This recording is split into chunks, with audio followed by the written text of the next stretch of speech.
Hello once again and welcome to another video from the stable of investingcube.com. My name is Eno Eteng. I'm a market researcher with InvestingCube. And like I promised in my video sent out earlier in the week, I told you I was going to review what had happened in the week so far and also indicate how to approach tomorrow's big day at the Jackson Hole Symposium, where the Fed Chair Kevin Warsh is going to be presenting his remarks. So let's take a look at the major events that happened in the market yesterday. First, we had the core PCE price index that was released, and this is the inflation barometer that is used by the Fed in considering its monetary policy decisions.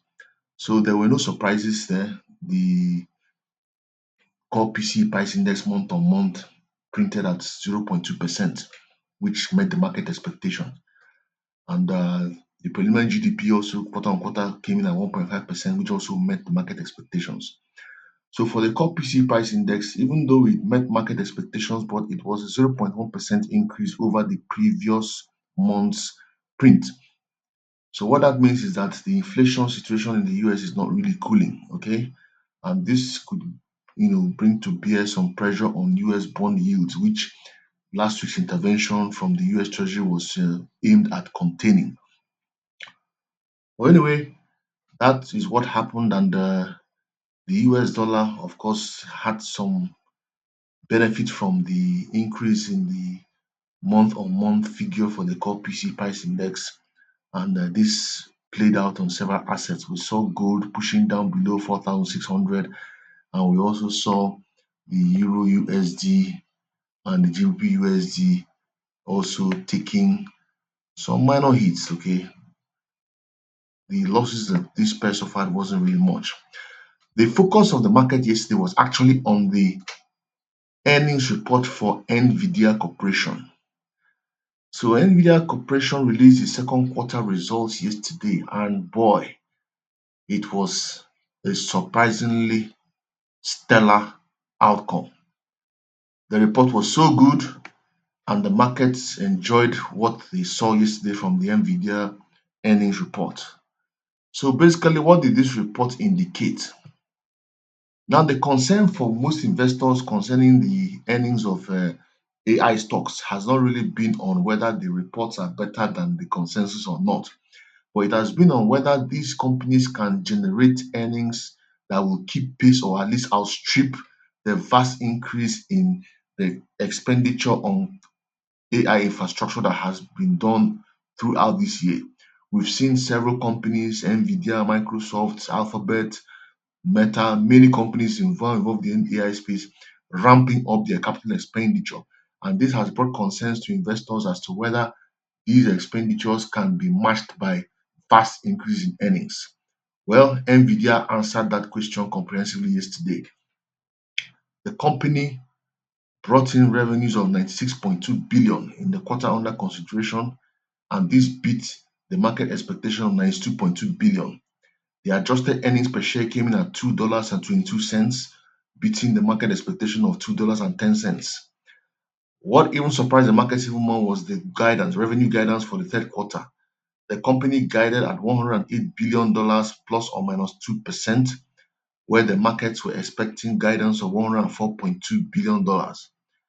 And if you look at the quarter on quarter and year on year growth in revenues, we are now seeing that the company is no longer just posting single digit or double digit increases in revenue. It's now posting triple digit increases in revenue year on year. For instance, the revenue was a 106% year on year increase. Okay. And if you look at some of the other parameters, you could also see that, for instance, the data center revenue, which was what actually contributed 92% of the revenue growth, came in at $89 billion, and that was a 170% increase year on year. So Nvidia is now showing that there is enough demand to drive revenue that would outstrip whatever it has spent on AI infrastructure.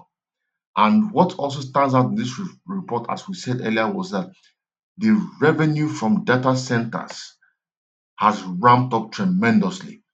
It accounted for 92% of the company's Q2 2027 revenue. And this strongly confirms that the spending on AI infrastructure and hyperscaler infrastructure is now beginning to yield results. Okay, so how did this play out on the charts? If you look at the chart here, you could see that Nvidia actually closed for trading yesterday at $209.93. But when the results were released after hours, the stock experienced a huge jump. It jumped 6.4% in after hours trading. And now that the markets have opened, the gains have extended further, and Nvidia is now up by 7% on the day and is now trading at $224.69 as of writing.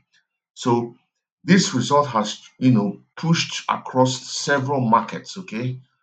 Because Nvidia, of course, sources its components from many companies. And if you look at the DAX today, the DAX index in Germany, it's also gaining ground because many semiconductor companies that are listed on the DAX are also clients of Nvidia. So it's just a report that has just seeped through the markets and has really exerted a bullish effect on the market. So if we look at the Dow Jones Industrial Average, for instance, you can see that it's up on the day by 0.25%. If we look at the Nasdaq index, which is actually the index that responds very heavily to some of these data from the AI companies, you can see it's up 0.3% on the day. So it's the Nvidia result has really been the main market trigger, main market catalyst for today. And this comes just a day ahead of the Jackson Hole Symposium, where the Fed chair is expected to present his commentary. Okay. Now, the Jackson Hole Symposium is typically an annual event that attracts central bankers from the major G10 economies of the world, and where they come together to discuss their thoughts and provide some insight as to what the monetary policy outlook for the central banks is going to be. So tomorrow is when the Fed chair is going to be giving his own remarks. It's a major market mover, and I can tell you that across several USD pairs and across other assets like metals that are tied to the USD, there's going to be a lot of volatility. So that is an event that you have to look, forward to. The event is going to be coming up tomorrow, sometime in the New York session. That's when you're going to be seeing this playing out. Now, because of the fluid nature of the commentary that's going to be coming out, this event is not really something that beginners can trade. You really need to have some experience in trading live, market moving, high impact news to be able to capitalize on it profitably. So that's in a nutshell is what has happened in the financial markets this week. Okay, and I hope that you can take advantage of the impact that Nvidia has had on the markets and trade profitably, and also capitalize on what's going to happen tomorrow at the Jackson Hole Symposium to also see how you can make some profits from trading any of the USD pairs. You can trade gold, you can trade the Euro USD, GBP USD, you can trade even the stock indices like the Nasdaq, Dow Jones, and the S&P 500, to see how you can capitalize on that news release. So that's going to be it for this week. We'll see you again on Monday, where we hope to review the week so far and also give you some insight as to how the month of September is going to kick off in the financial markets. Thank you very much. Once again, my name is Eno Eteng, market researcher with investingcube.com. Stay tuned to our channel for more actionable insight. Bye for now.